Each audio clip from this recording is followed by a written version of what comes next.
అది క్రీడలకు కూడా పాకేసిందండి. నితీష్ కుమార్ రెడ్డి, ఆ రెడ్డి అనే తోకను అతను కట్ చేసుకోవాలేమో. మరి నితీష్ కుమార్ మనం చూసాం ఆస్ట్రేలియా పర్యటనలో అతని ప్రతిభని. అతను తొలి టెస్ట్ మనం గెలిచినటువంటి టెస్టులో తొలి ఇన్నింగ్స్ 100 లోపు ఆల్అవుట్ కాకుండా స్కోర్ 150కి తీసుకెళ్ళి ఆ టెస్టులో టాప్ స్కోరర్గా నిలిచి 10 మంది నోట్లో పడ్డాడు. సరే, అది ఎంఎస్కే ప్రసాద్, ఆయన చీఫ్ సెలెక్టర్ అంట. నాది గుంటూరే, మా ఇంటికి 6 కిలోమీటర్ల దూరంలోనే ఉంటుంది మేడికొండూరు అని. ఆ ఊరు వాసి ఆయన, మన్నవ ఇంటి పేరు. మరి పూర్తి పేరు అయితే నాకైతే ఐడియా లేదు. మన్నవ శివరామకృష్ణ ప్రసాద్. వాళ్ళ బాబాయ్ అయితే చంద్రబాబు నాయుడు గారి పుణ్యమా అంట. ఏది మన ఆసియా ఖండంలో పెద్దదైనటువంటి మిర్చి యార్డు కూడా చైర్మన్గా చేశారు మన్నవ సుబ్బారావు గారు. అతనితో కూడా నాకు పరిచయం ఉంది. సరే, ఇతను ఎంఎస్కే ప్రసాద్ ఈ రెడ్డి పేరుతోటి ఈ క్రికెట్లో ఒక వ్యక్తి రాణించడం ఏంటి అనుకున్నాడో ఏమో. ఈయన చూడండి, ద స్పోర్టింగ్ న్యూస్, దీంట్లో Nitish Reddy has created confusion. India cannot trust all rounder as complete test batter or bowler, says MSK Prasad. అంటే దాని అర్థం ఏంటంటే ఇతను ఒక ఆల్రౌండర్ కానే కాదు, పూర్తిగా బ్యాటింగు చేయలేడు, బౌలింగు చేయలేడు, ఏదో కొద్ది గొప్ప ఆట వచ్చినవాడు తప్ప ఇతను నమ్మకమైనటువంటి ఆల్రౌండర్ కాదు అనేది ఆయన మాటల ఉద్దేశం. ఇంకా ఆయన ఏమన్నాడంటే, I think the Indian team were more confused and concerned about their batting than anything else.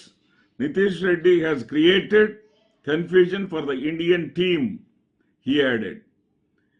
He, that means Mr. Reddy, is neither a complete bowler nor a complete batter you can trust.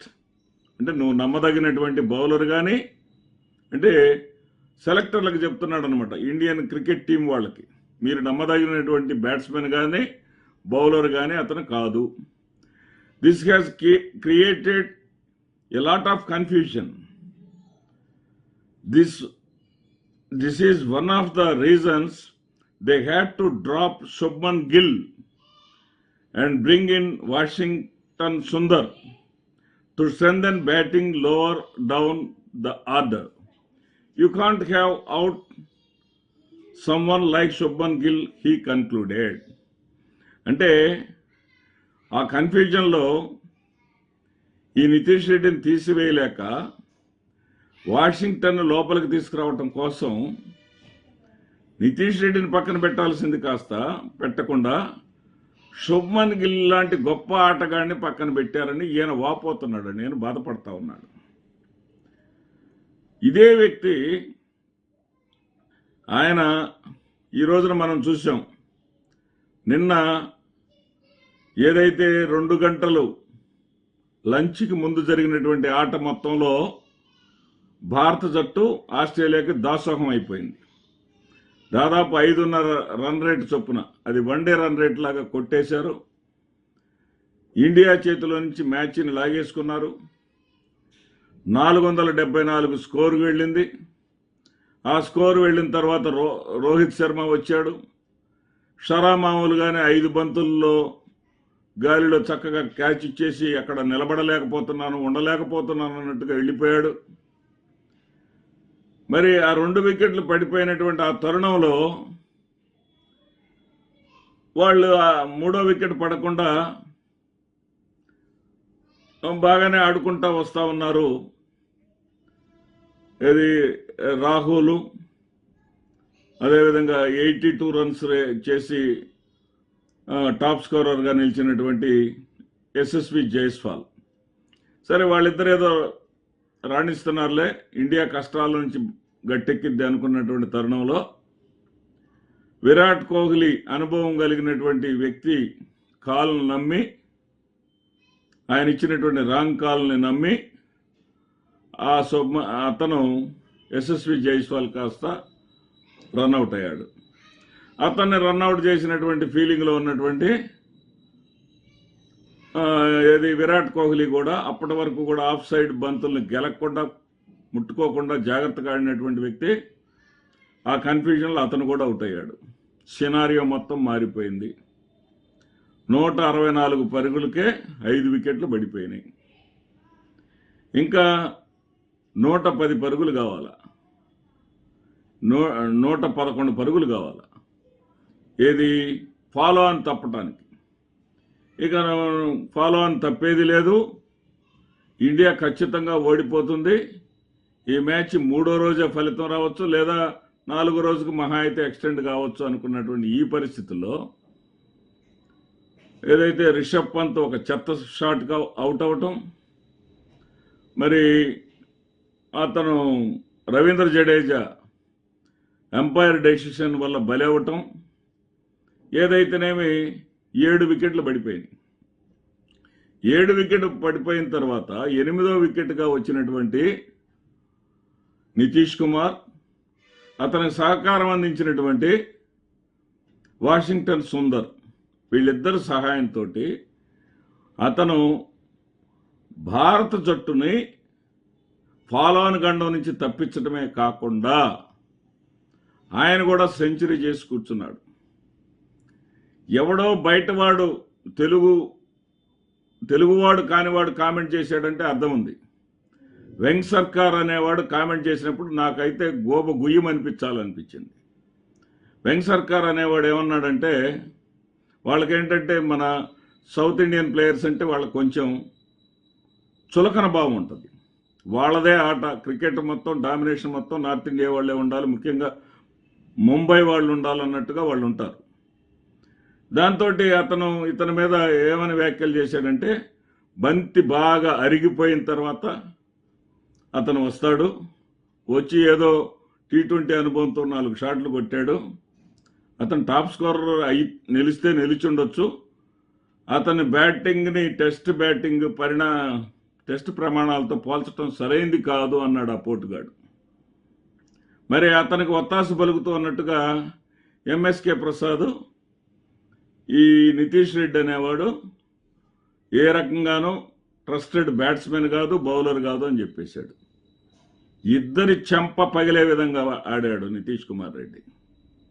ఏదైతే వెంగ్ సర్కార్ అన్నాడో కొత్త బాలుతో ఆడితే తెలుస్తుందని 44 పరుగుల మీద పాత బాలుతో 44 పరుగుల మీద ఉండగా పాత బాల్ని ఆపేసి నితీష్ కుమార్ రెడ్డి 44 పరుగుల మీద ఉండగా పాత బాల్ని ఆపేసి కొత్త బాల్ తీసుకుంది ఆస్ట్రేలియా జట్టు.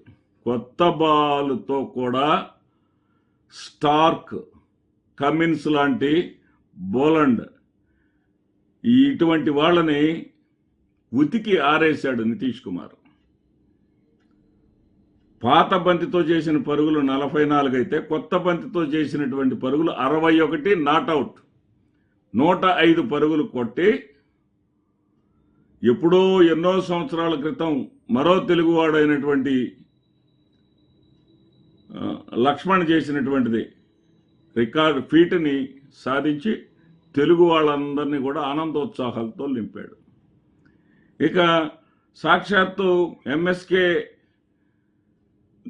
దైవం లాంటి చంద్రబాబు నాయుడు గారు ఈ ఆంధ్రప్రదేశ్ రాష్ట్ర ముఖ్యమంత్రి హోదాలో చంద్రబాబు నాయుడు గారే పొగిడేసరికి చంద్రబాబు నాయుడే మరి ఆయనే నితీష్ కుమార్ రెడ్డిని అభినందనలు తెలియజేసేసరికి తప్పదనుకున్నాడేమో ఎంఎస్కే ప్రసాద్.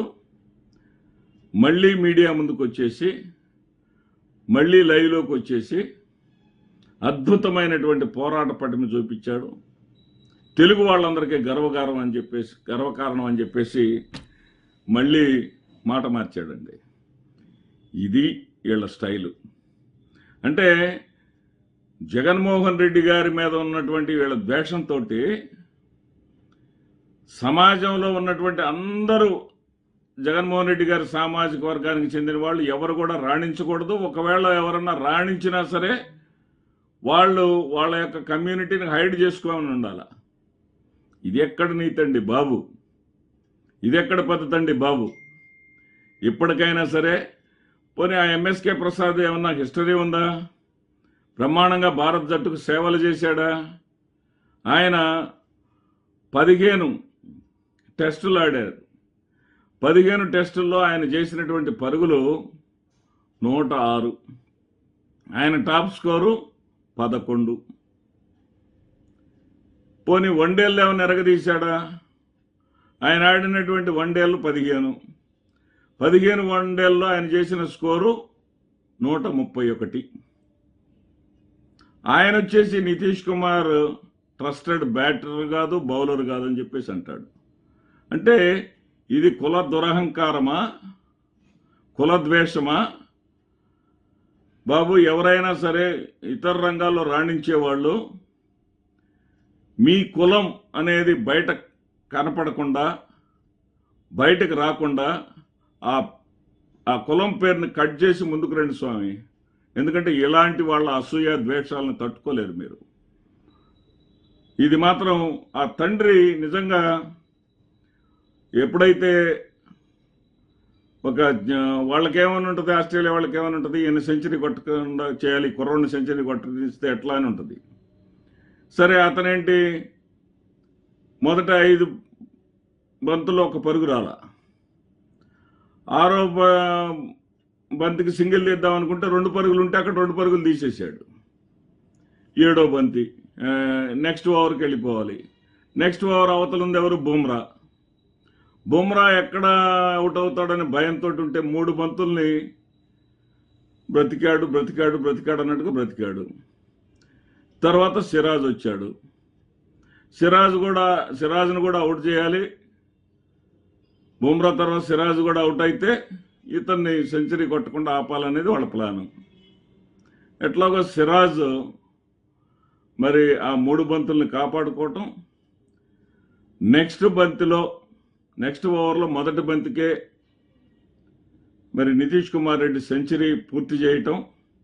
ఆ సెంచరీ పూర్తి చేసినప్పుడు ఆ తండ్రి కళ్ళల్లో ఆనందం